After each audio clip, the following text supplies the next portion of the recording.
Hey, deserving listeners, this is chapter 7 in our deep dive on the Duggar family and a lot of ancillary topics like the ethics and the legality of using children in social media, the parentification concept, and other kinds of things that we've already gotten into and we will get into.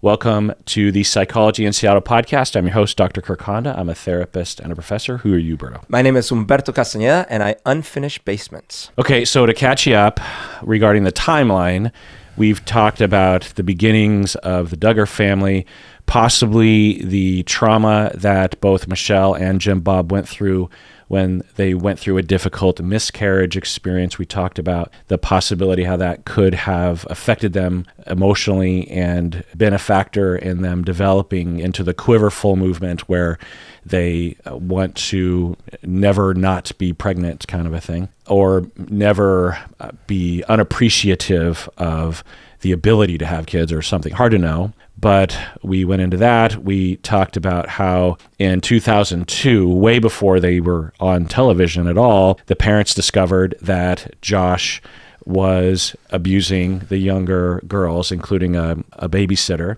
We talked a lot about how most parents usually don't tell anyone about it because they're terrified. So there wasn't really that much of a difference with the Duggar parents. Of course, we would wish that they would have done more, but most parents don't for a variety of, I think, understandable reasons, mostly because our system is not set up to be very welcoming or safe for families to step forward with this information. So, because it's not hard to imagine that if this information got out, like if your daughter were to do something like this and tell you about it, I'm sure you would think, my God, what if this gets out there? Yeah. And once it's out there, it's on the internet. Anyone can post it, right, for the rest of eternity. And you could potentially alter the course of your future life to something that was very, very difficult, one filled with ostracization and bullying and never being able to get a job, being put on some sort of list where all your neighbors know who you are. No one would ever want to be your friend. No one would ever want to date you or marry you. It literally, that could be the course of your life. So, you could imagine being a little concerned about that information getting out there. Now, we can talk about the ethics of that.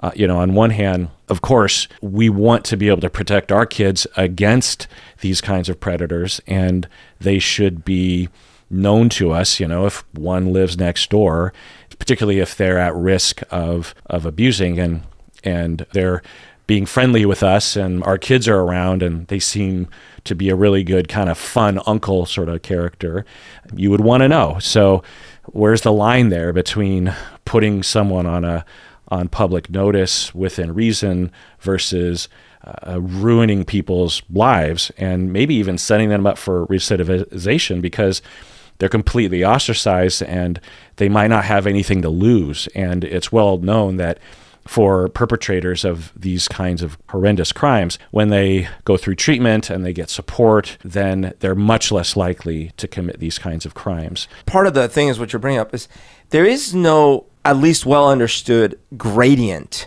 of engagement and response. It's basically, in one's mind, it's all or nothing.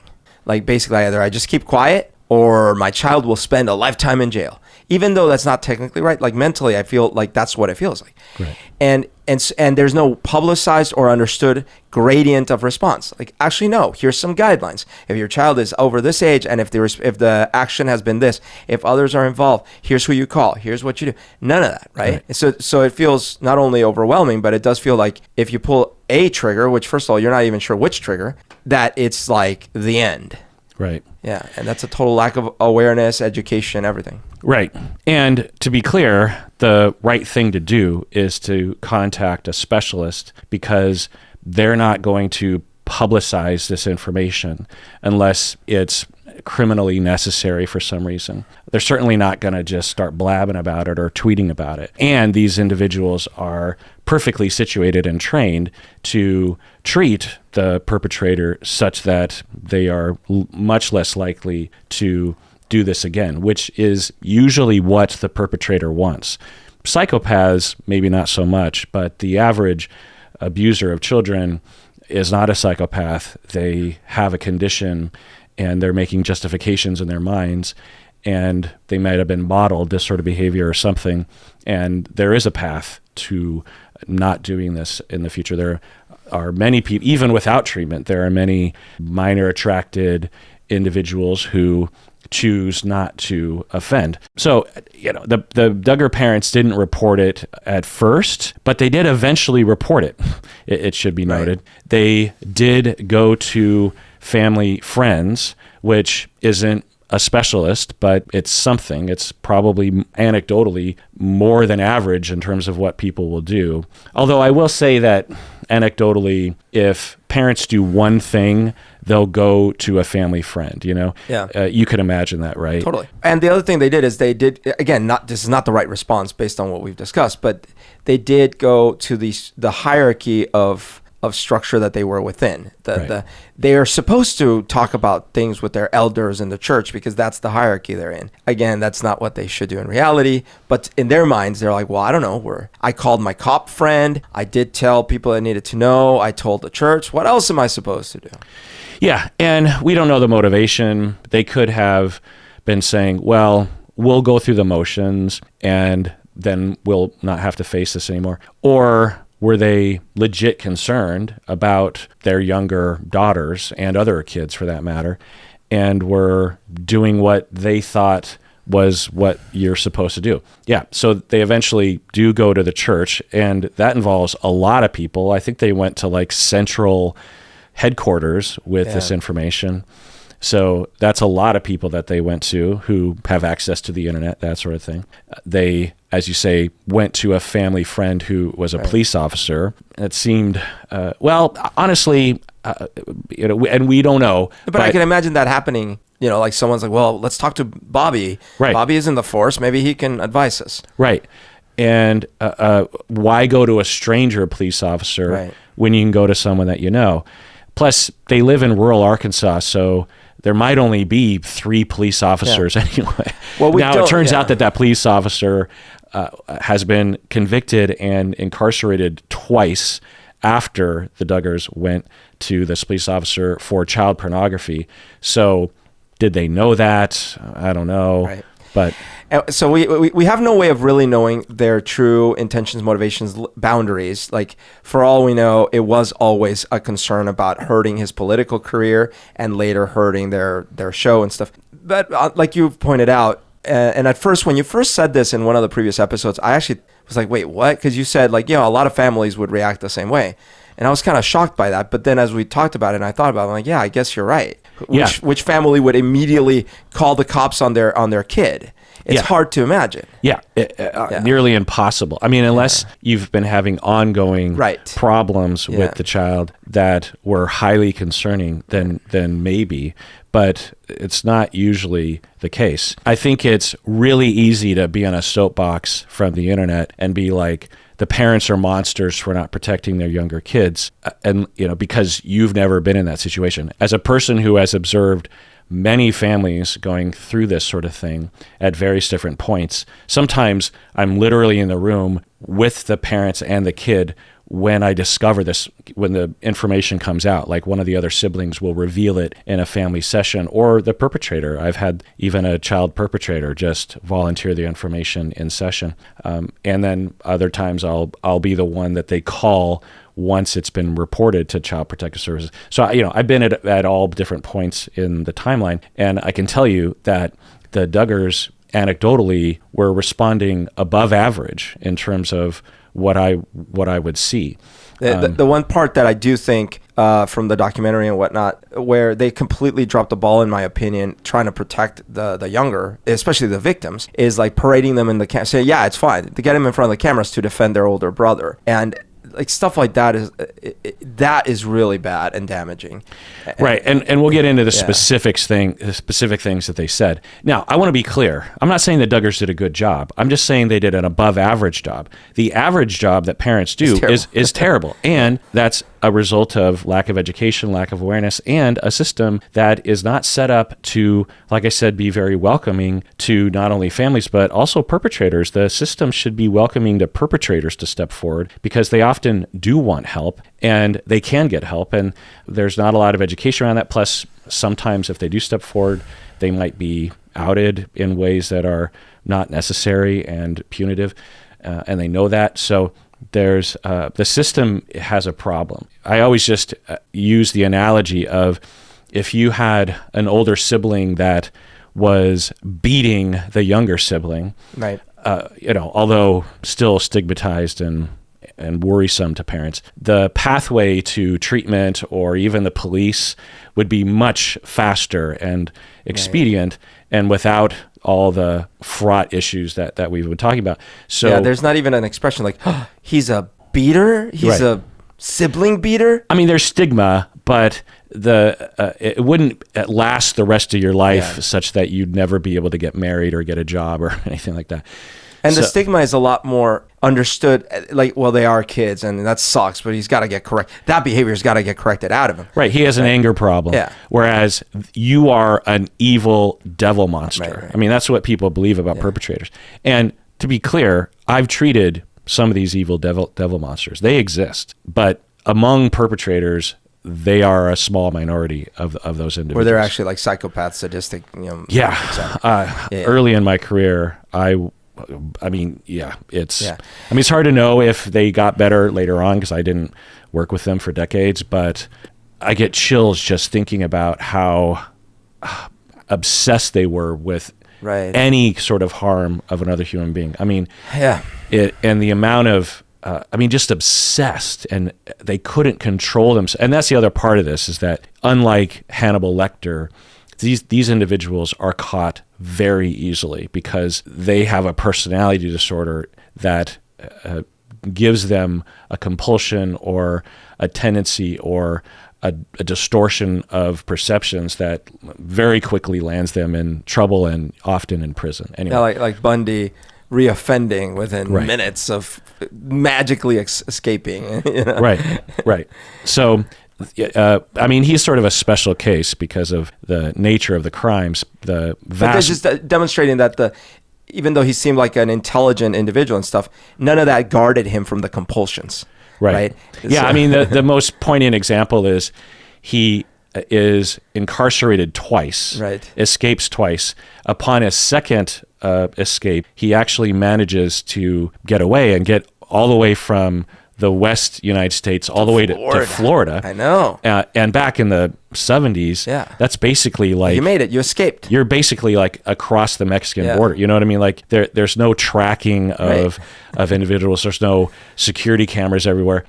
You're basically off the map. So he waited a decade, right? I think he waited a week or something. At most, yeah. And just walked into a sorority house, like a block from where he lived, and killed, I think, 4 girls, and was seen by some other of the potential victims that could ID him later. Yeah. And so at least that's my memory. Yeah, it's almost as trivial in his brain triggering these compulsions as like, I've already had 6 Pringles, I should probably stop. I'm going to have a 7th one. Not a big deal. I'm just having Pringles. But I'm compulsed to have it. And in his brain, it's like, Wait, so the Pringles are the horrific murders. Like how, I'm saying how like for quote unquote not psychopathic sadistic You're trying to make it relatable. Yeah, like for the first time in my life, I now can relate to Ted Bundy. You look at a thing of Pringles. You can't have just 3 Pringles. But you want to stop. But it's so, you never like agonize that much over it. In fact, it's kind of autonomic. It's like, oh, another Pringle. In his case, it's like, oh, another murder. Yeah. I've had 6, but I'll have 7. If I went to prison for Pringles eating and escape magically the second time. The first thing I would do is, have another Pringle. What's the commercial? Pop, you can't stop or something. Anyway, so we talked about that, and I want everyone, if you have anger about the Duggar parents or Josh Duggar himself, the social answer is to advocate for changing our society and awareness and helping the experts in this field to have a voice in the conversation. Because when you talk to specialists and ancillary specialists like myself, it changes the narrative a little bit, gives you a more broad understanding, accurate understanding of what's really happening and how we can treat these people and reduce the likelihood of these things. Because, another problem that this creates is that when there's this black and white, there's very few topics in our society that are as black and white as this. Yeah. When you talk to people about, like, say you have a friend who you're like, yeah, so just to let you know, he's on a list for sexual offenders, and 15 years ago, he abused 3 little girls, but he went through treatment and he's better. How many people would be like, oh yeah, and invite him over to my house? I know. They would hate me for even having a friend. You have a friend. Yeah. That must mean they would think, they would, you support this? Obviously.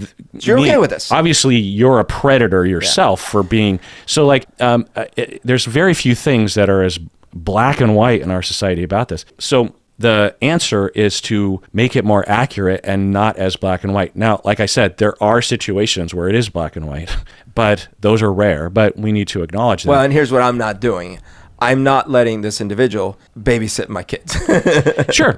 But that's but one of thousands of decisions or interactions you could potentially have with someone that's in that situation, So anyway, and the system acknowledges the gray, the experts, the law. There's a lot of nuance within the system, within the experts, but society doesn't know this because it's so rarely talked about. Because where's the Me Too movement for perpetrators? Essentially is what it is, Like, hey, I mean, it's kind of a weird parallel, but where's the movement or the ribbon for saying, hey, we need to have a more nuanced position on sexual abuse in our society? This is your Pringles moment. Well, who's the what politician? Right. What YouTuber? A very bad position to take. Yeah. What YouTuber is going to? I'm here to stand for perpetrators. Right. I mean, not stand for perpetrators. Well, but there's a different angle to take, because certainly I do think that's a kind of a losing proposition to say I'm here to defend.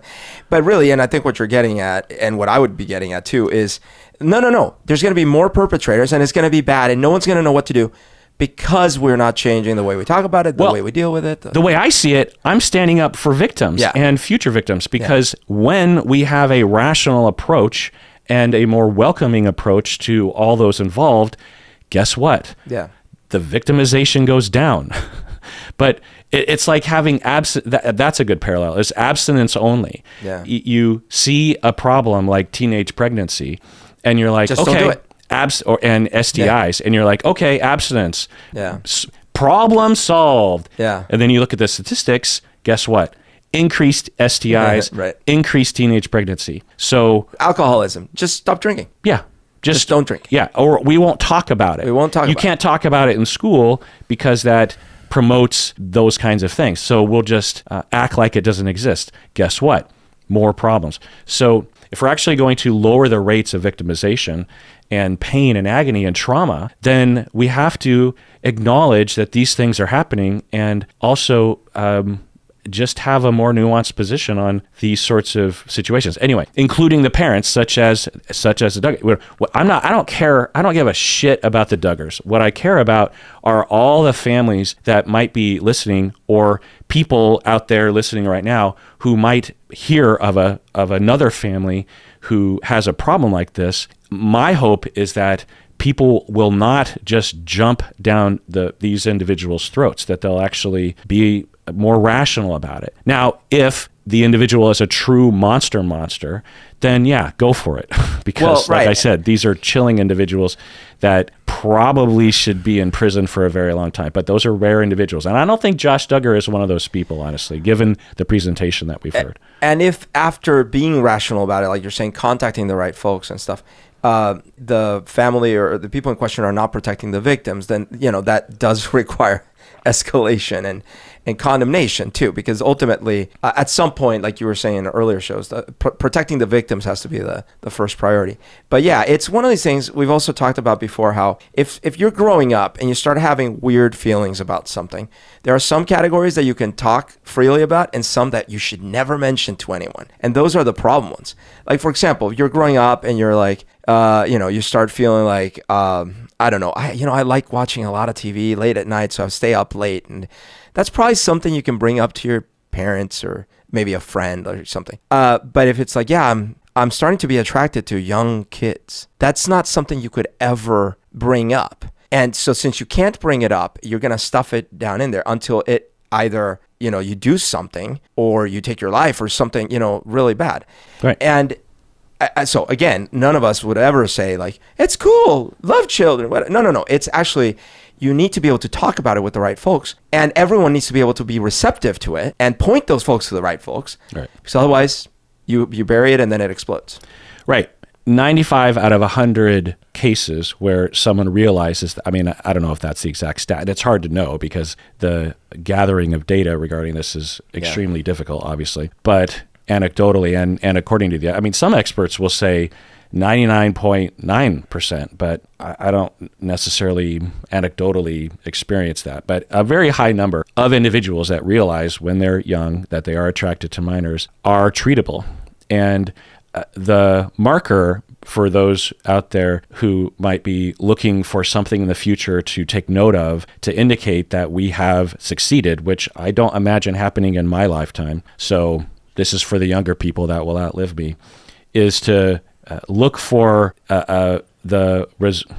is in schools when they have a program, an awareness program, where they have education around like, hey, if you're attracted to children, we are here to listen. And everyone out there who isn't attracted to, I don't know exactly how you word it, but but for those of you who don't have this problem or this issue, and one of your friends does, and they tell you about it, here's who you can talk to. And we should actually be very warm and welcoming and rewarding those individuals for stepping forward, because they're doing themselves a favor, they're doing society a favor.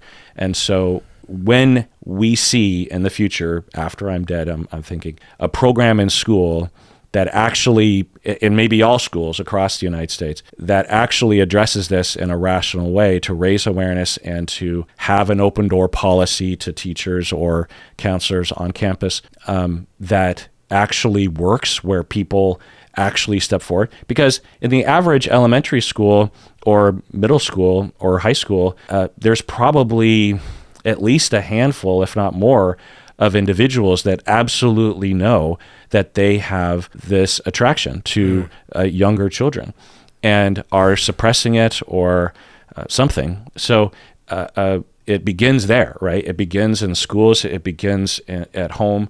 And so when you see that, now that's not the only measure, is having a program in schools. It would also be a program for parents and churches and police and society in general. There might be TV shows, maybe that would be actually another marker, is when you have a very special episode of Full House.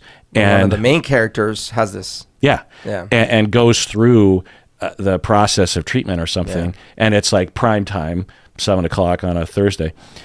Then you'll know that we have arrived. But can you fucking imagine, Berto? No, right? Right. Well, and so, because the problem is so bad. I know that you've previously used examples how when it comes to violence, there's fewer taboos than sex. But even with violence, like take bullying in schools, the response, if at all, first of all, you as a child are not very encouraged to tattletale on other kids, right? So if you're getting bullied, you have this pressure to like, oh, I shouldn't rat him out, whatever, right? But let's say you do, right? So the next step is the common conception is, oh, that's a bully, bad, evil bully.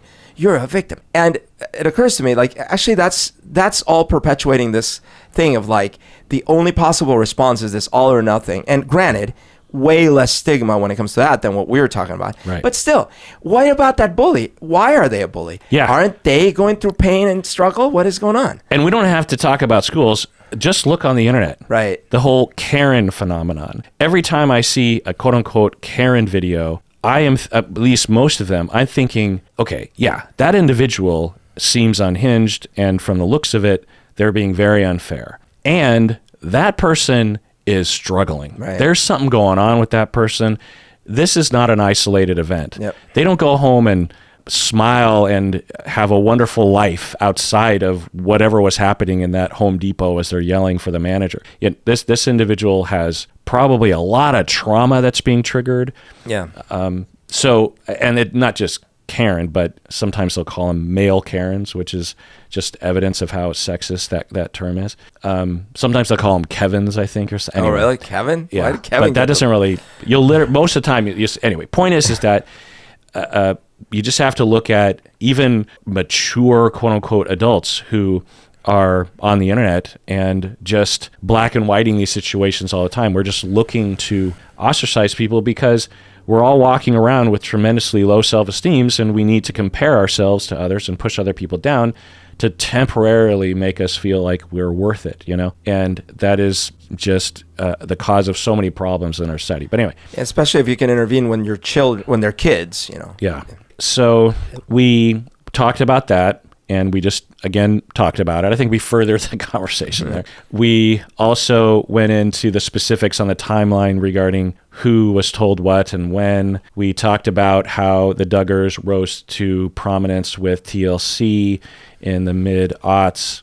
We talked in depth about parentification, and you made some discoveries for yourself about your pathway to parentification and your adult struggle with the syndrome. We also talked about how the letter in the book was found by someone outside of the family. That was a crazy story, man. And how that letter was circulated through the church, and someone in the church called a hotline, but also they called the Oprah Winfrey show. And then the Duggars were canceled from going on that show. And then that led to a police investigation, but apparently nothing happened because of the statute of limitations. And there was no evidence that CPS was called or a treatment specialist or called. It just seemed like it was just swept under the rug. But there was a police report that will come to roost later on. Then we went into a long discussion about the ethics and legality about children being not only in the workplace, but on television and in reality TV. And the long and the short of it is that the laws and the regulations regarding children being in movies and TV is not as robust as it probably should be, but it's at least present in most states in the United States. But for kids in reality TV, there is only one law that was recently passed in Illinois. And long story short, it's basically useless because of this one requirement for the child to be protected. They need to not only be in a significant amount of the videos, but the videos need to make us 10 cents per view, which is unheard of unless you're maybe in one of the top 3 YouTube influencers as a child. You know what I mean? It's like you can't have child labor. You have to be, 16 or over, unless you pay them less than $15 an hour. Right. Yeah. It's kind of funny. It's like, yeah, actually, it's not even $15 an hour. It's like there's no protections for your underage workers unless you pay them $1 million an hour. Yeah, if you pay them literally $1 million an hour, because there are a few kids on YouTube that are ginormous and just making millions of dollars a year. Yeah. Unless you're one of those folks, then you have no protection. Screw you, buddy. You have no protection. Yeah. And it's pretty awful. We went into detail, I think in the Patriots section, about some very famous cases of children being harmed on social media, on YouTube. Family of 5, Daddy of 5, Mika Stauffer, Jordan Cheyenne, the video of the dog, cry more, that kind of thing. Toddlers and tiaras, dance moms, a lot of different stories. But I wanted to conclude that whole discussion of children on reality TV with the following question, Berto. So, should it be illegal to have children on reality television and in social media? What do you think? Yeah. I mean, so making something fully illegal is a high bar. So, for example, if that meant that in a reality show, a child couldn't even appear on a frame of the show, that's extreme. I feel like it needs to be more nuanced than that. Essentially, how Idaho's law is, Idaho, like it's crappy because Illinois, but it starts heading in the right direction if you fix all the bugs with it.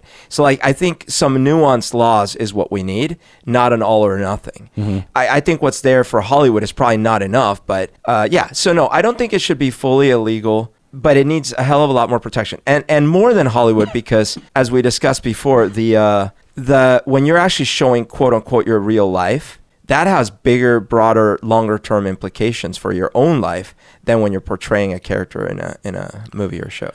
Right. You're not playing Frodo Baggins. Yeah. You're playing yourself. And if Frodo Baggins does something silly or evil, then most rational individuals, although the Game of Thrones actor who played Joffrey, right, was being attacked by a lot of people. But and that does happen. Presumably it's less than if you literally were Joffrey in these videos. So, well, I gave it some thought, and this is just my unrefined take on the matter. And it'll be in line with a lot of the other measures that I think would be able to solve these problems. And when I came up with this, I thought, this would be so great. And it'd be a win-win for everybody, except, I guess, the taxpayer, I suppose, because it would have cost a lot of money. But we spend a lot of money on a lot of other kinds of regulation and other kinds of measures to protect the public. You need a license to drive a car, and there are police officers and other measures like cameras that are out there being paid for by tax dollars to fine individuals and keep them driving under the speed limit. We have a whole system in place regarding traffic and automobile regulations and laws and practices that is very elaborate and very invasive in our lives, but ultimately saves a lot of lives. We have laws about seatbelts. You have to wear your seatbelt, and that's an infringement on your freedom. I remember when that law was passed in the 80s or early 90s, and thinking, how dare they force us to do something? I mean, if I want to wear a seatbelt, it's for my own benefit. It felt really invasive. Now it seems ridiculous because it just seems like, why not? Right, and that it costs money to the taxpayer when you have to get taken to the ER and treated. Sure. So, I'm for it. But I grew up in the 70s and early 80s with literally no one wearing seatbelts at all. In fact, we had a friend that had a mom that would make us all wear our seatbelts in her car, and everyone made fun of her. I think even adults made fun of her. You know what I mean?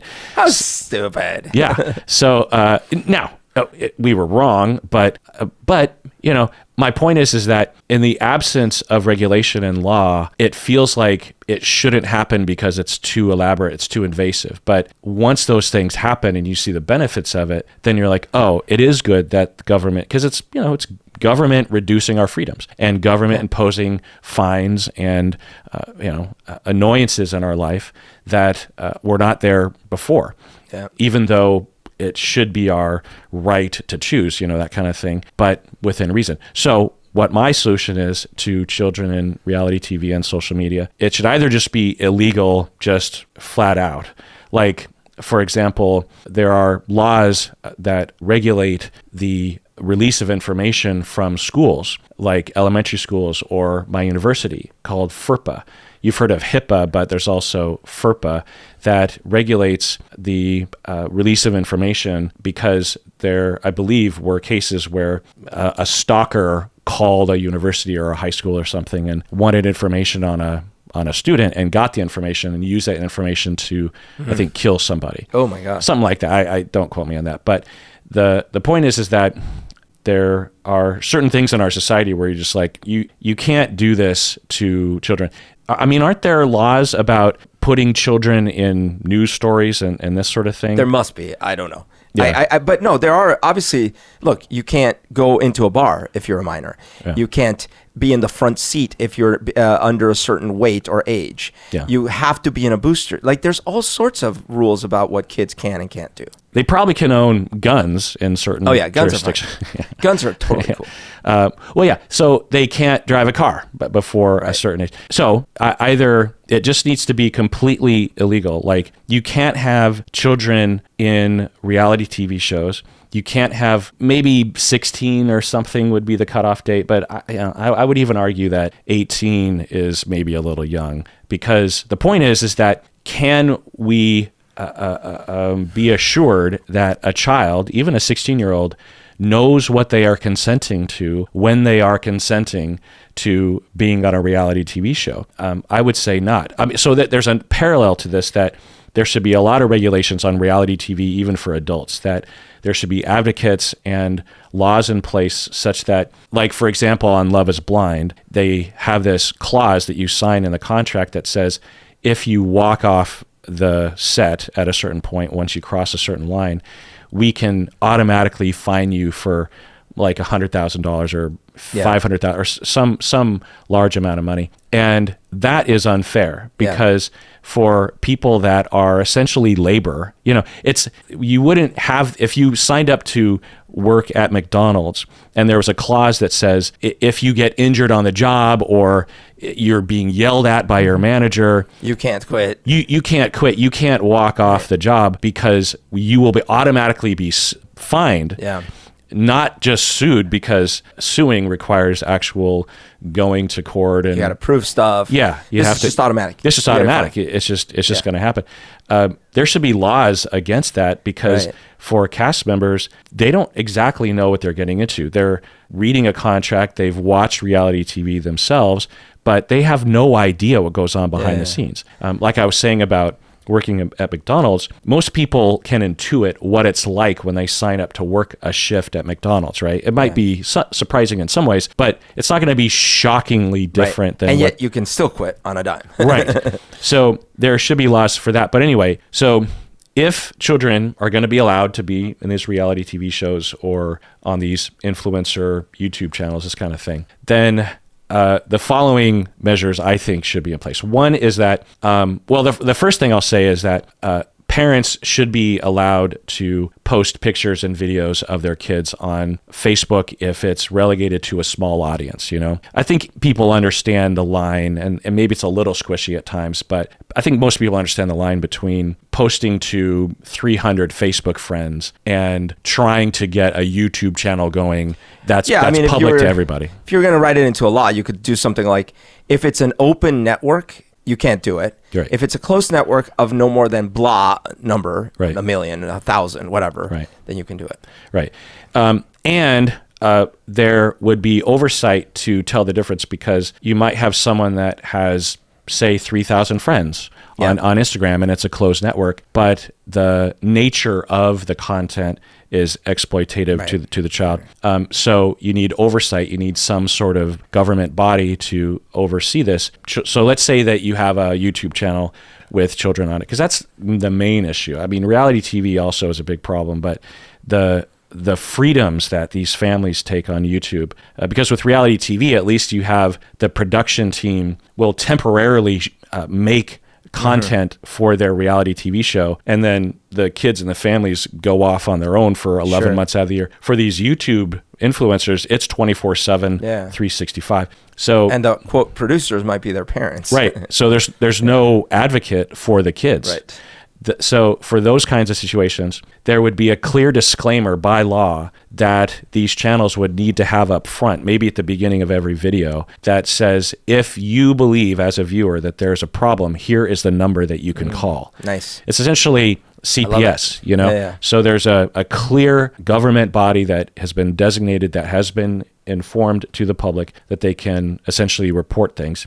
Of course, you need a lot of tax dollars to be allocated so that individuals would work in these call centers. Sure. And the other thing, you could also require licensing fees that would pay for this sort of thing. Like if you're going to have a channel that has underage kids, you got to get licensed. You got to pay a tax on it. Right. And that maybe not funds it completely, but it helps fund it. Right. So that would be one thing. Then you have basically the ability for child protective services in various different jurisdictions are trained and also allowed to investigate these kinds of situations much more readily. Because I'm guessing that CPS, Child Protective Services, is trained kind of in situations like this, but it's kind of different because the typical things that CPS get reported to them that cross the threshold for them to act are allegations of abuse to children, right? Sure. So those are pretty intuitive. They've been around for decades in terms of the culture and the awareness at CPS. But what sort of things are you looking for as CPS when you're watching one of these videos? Because the kid the kid in the videos could not be being abused. It might look happy, it might look fine. Right.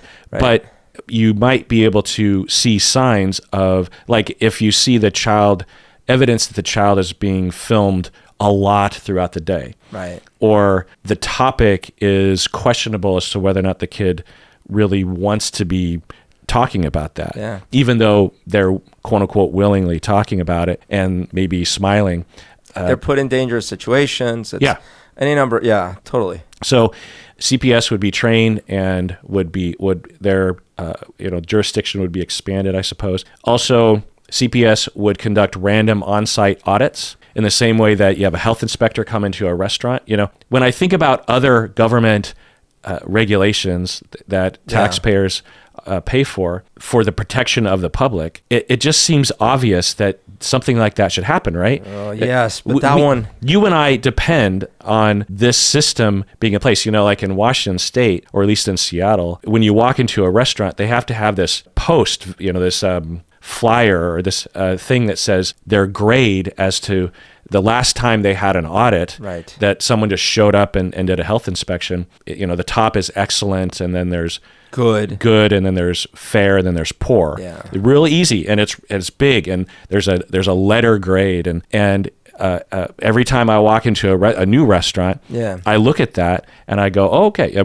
Stacy and I just walked into a Vietnamese restaurant on Aurora, and I had never been there before, and you just never know, but they had an excellent rating, so I just feel a little better. Yeah. I like that I pay tax dollars to pay for that service. Totally. It's probably not cheap to have that system. So you could absolutely have that system in place for these kinds of YouTube channels. But then that doesn't scale well if it's I feel like for that it has to be the platform's responsibility. And you're going to have to automate it with AI and other things, because like you have how many restaurants in a city, but you are going to have 10x, maybe 100x people producing content. Well, it could be worked into the licensing fees, like I said.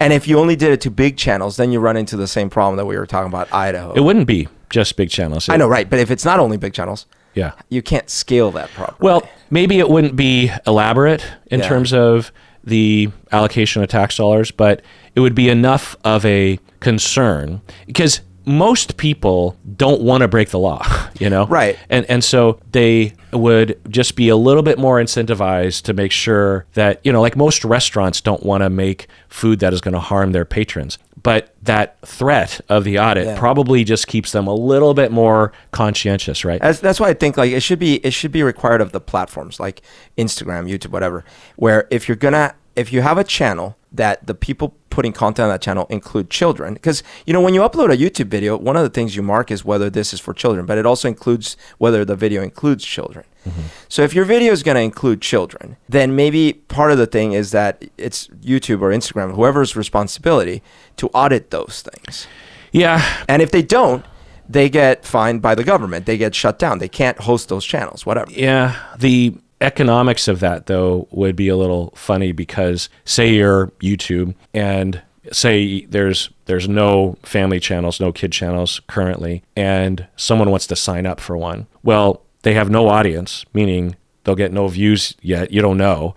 And there's no revenue coming in that YouTube, because YouTube gets about half of the revenue on the advertisements that play in these videos. So as YouTube, they're like, well, so we're just going to roll the dice and spend a bunch of money looking into this family? No, but the government wouldn't either. Because like you're not going to, someone uploads a YouTube video on Saturday night, what the government inspector shows up Sunday morning? No. It doesn't scale whether it's government or Well, I'm just saying it would be one element, Yeah. The other checks and balances would be the reporting. Yeah. And then if CPS gets there's a certain threshold of the types of reporting that it gets or something. And then they literally just go to the channel, the CPS worker, and just starts watching the issue of concern. And because they're experts on these sorts of things, there's different measures. They might call and say, hey, what's going on over there? Let me know, or fill out this form because you've had a report, and assure us that all the way up to you literally just go over there and knock on the door and say, we're here to interview the kids for the next month, and we're going to actually observe you making content.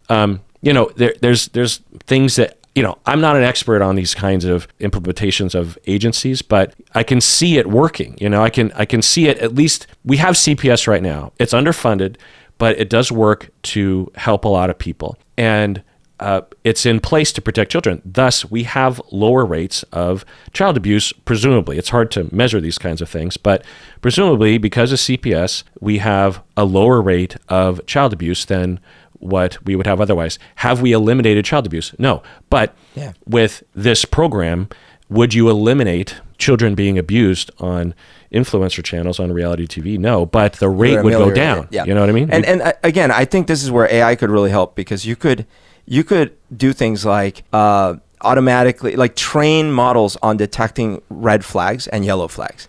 Things like how many cuts in the video might indicate that they're filming a lot, how long the children appear, what kind of actions they're taking, any number of things, right? Yeah, I mean, a couple years ago, or even just 6 months ago, if you said that, because you'll sometimes talk about that, you'll raise that possibility of machine learning and AI. Yeah. I would have been like, meh, but I mean, the way AI is working right now, it could help maybe. I could see it working real fast. In fact, just side note, I am talking with various different people about using AI to for the podcast and the YouTube channel, because I get a lot of questions. People email, DM me, hey, have you talked about parentification, or have you talked about enmeshment, or have you talked about schizoid personality disorder?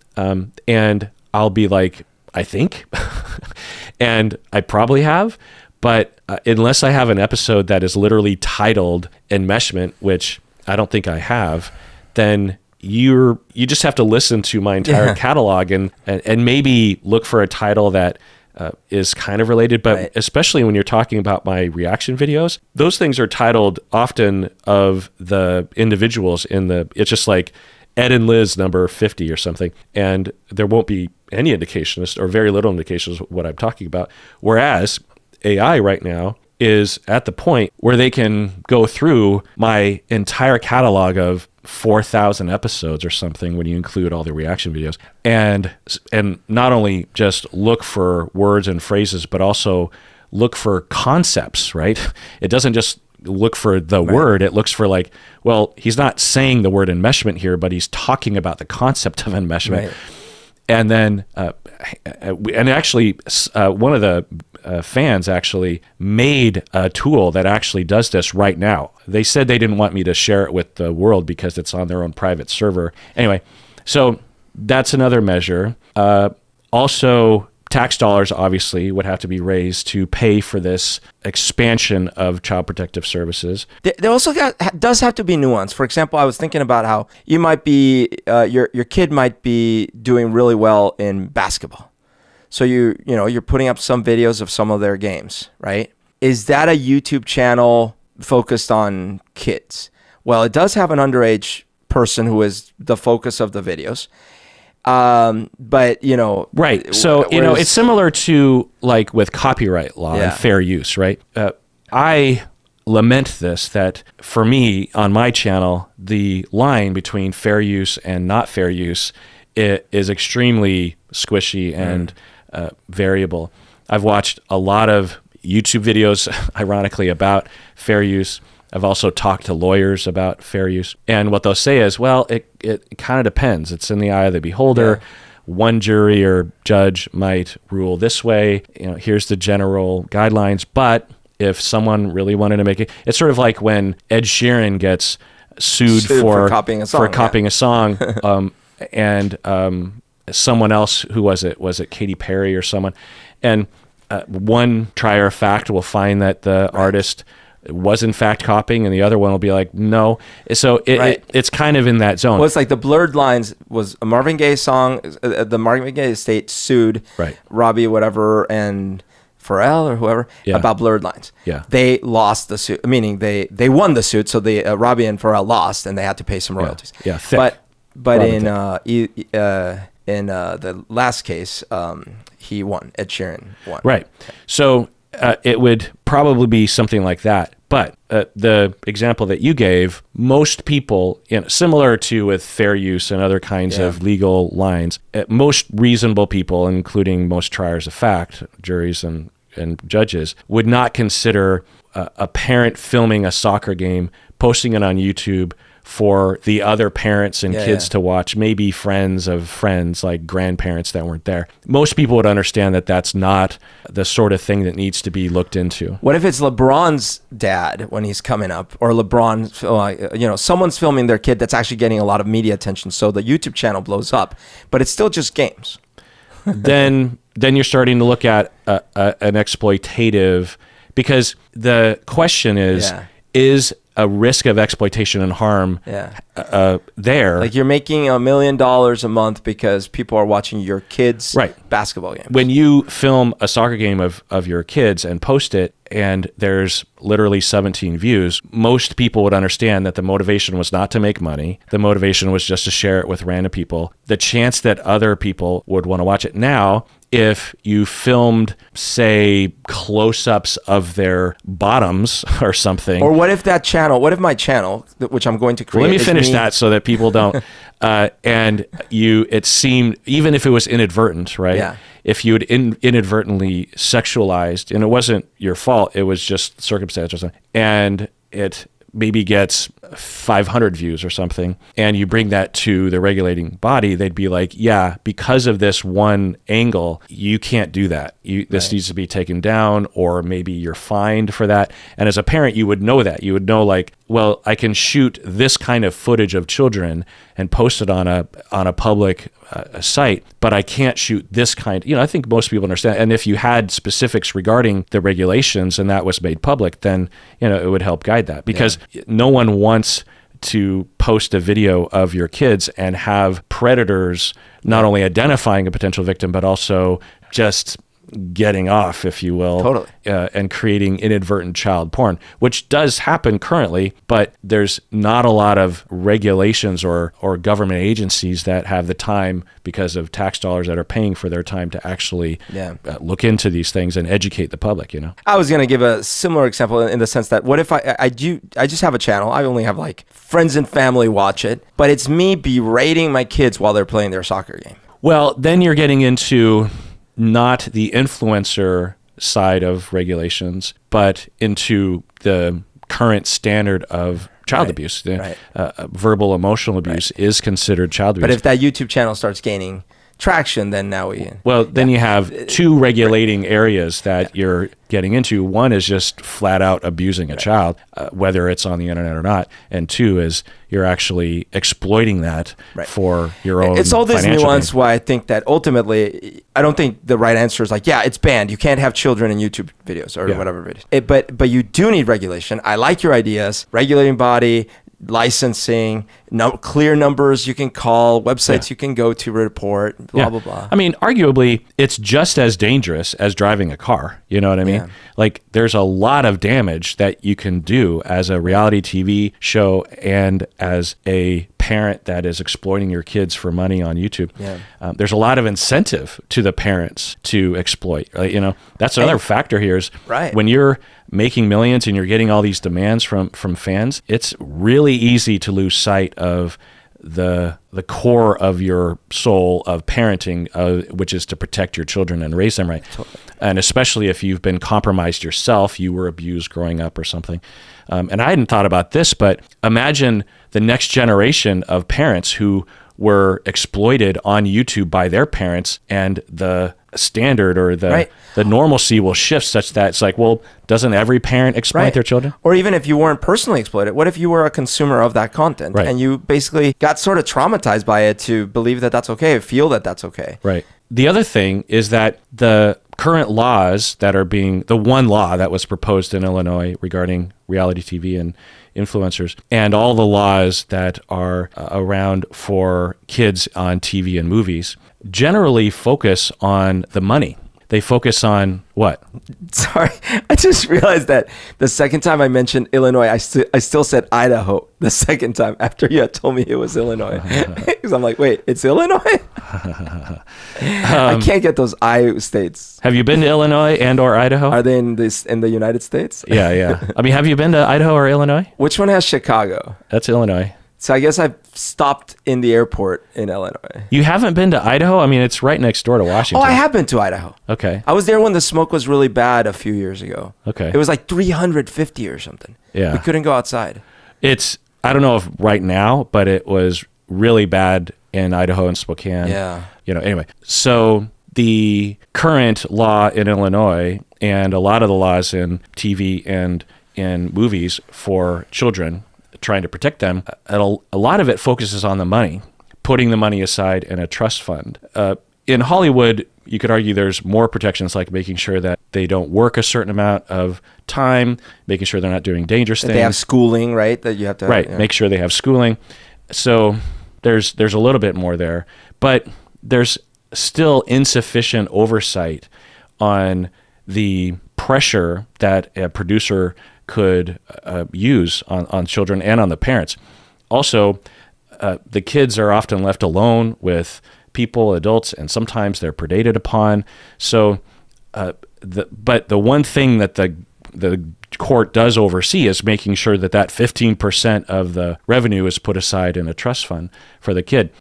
So that's a problem, in our materialistic capitalistic society. It's always about the money, and certainly we should have regulations about that, but we really should be focusing on how these children are being actually treated on the ground level in Hollywood and in reality TV and on YouTube and these sorts of things. But anyway, so let's take a break. The rest of this will just be for patrons of the podcast. We're going to, in the patron section, continue with the timeline and maybe even get into the current scandals. I'm not sure if we'll have enough time for that, but we'll see. And so become a patron if you want to hear the rest of this episode. Otherwise, take care of yourself because you deserve it.